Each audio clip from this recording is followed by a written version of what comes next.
How's it going, everyone? This is Christian Duke from StrengthAddicts.com. I've been thinking about making a video on this topic for quite some time. I feel the time is right to do so now.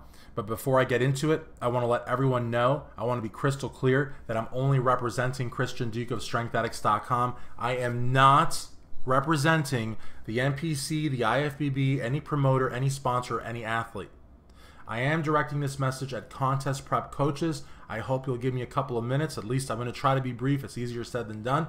But I want to speak directly to you because I feel that contest prep coaches hold the keys to the success of local and regional NPC shows.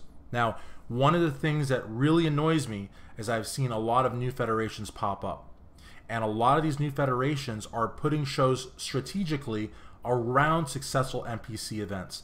Now, some of these NPC events, you've got promoters that have spent the better part of 5, 10, 15, sometimes upwards of 20 years building relationships with sponsors, with judges, with competitors, with communities and community leaders. These relationships take a long time to develop, but yet we've got these new federations popping up.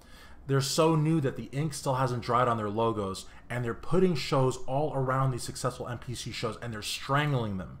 And I have to tell you something, honestly, a lot of times we focus on the competitor, at least I do, and I focus on the competitor and I try to really tell them why the NPC is the best, why they should compete in the NPC, why they shouldn't jump ship, but I really believe that I have been misguided.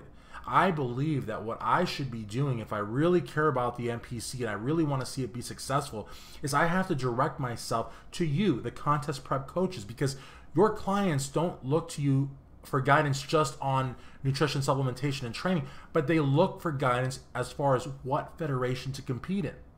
And I think that if you have your client's best interests at heart, then you would never send your client to a second or third tier federation. Now, I don't care if your client's not placing where they want to place in the NPC.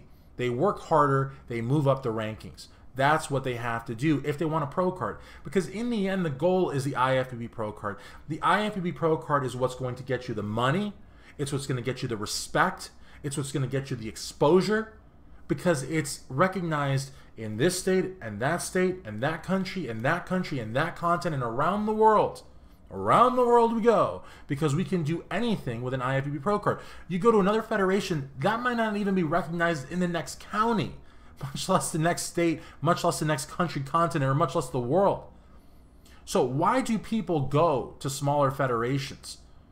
Well, because, or I should say small, because to say smaller suggests that they're a little bit less than the NPC. They're not even in the zip code. They're not in the same galaxy as the NPC, okay? These things are poor excuses for federations if you're going to compare them to the NPC.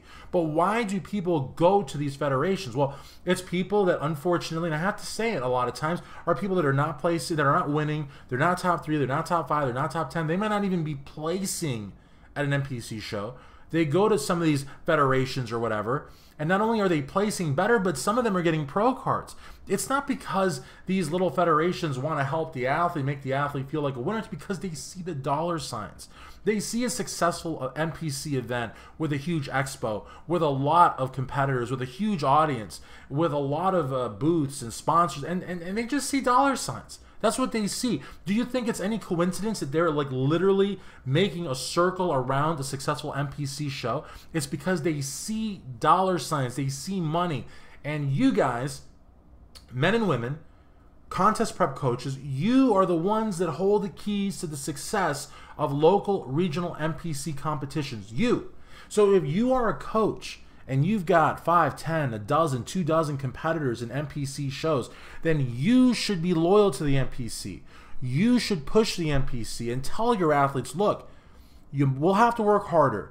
You might have to eat some placings you don't like until you're more experienced, until you know your body better, until you know how to pose better and show your physique. But in time, with hard work, good nutrition, good supplementation, good training, you will move up the ranks and you will get a pro card eventually if you want it bad enough. But you have to want it as bad as a Joe Thomas. You have to want it as bad as a Kate Cooper. You have to have the resolve that even if you're an inch away and you don't get it, that you will be back there next year and you will give it 120% and you'll continue to give it 120% if you want a pro card, because that pro card means something. Okay, that pro card opens doors around the world. You as a contest prep coach have got to impart that wisdom to your clients. You owe them that. Because otherwise, then you're just in it for the money, just like these little federations are popping up all around the country, taking people's money and giving them pro cards that don't amount to jack shit. So again, I'm just speaking for myself here, but you guys, contest prep coaches, please show loyalty to the NPC. Do not prep athletes for any other organization at all. Thank you.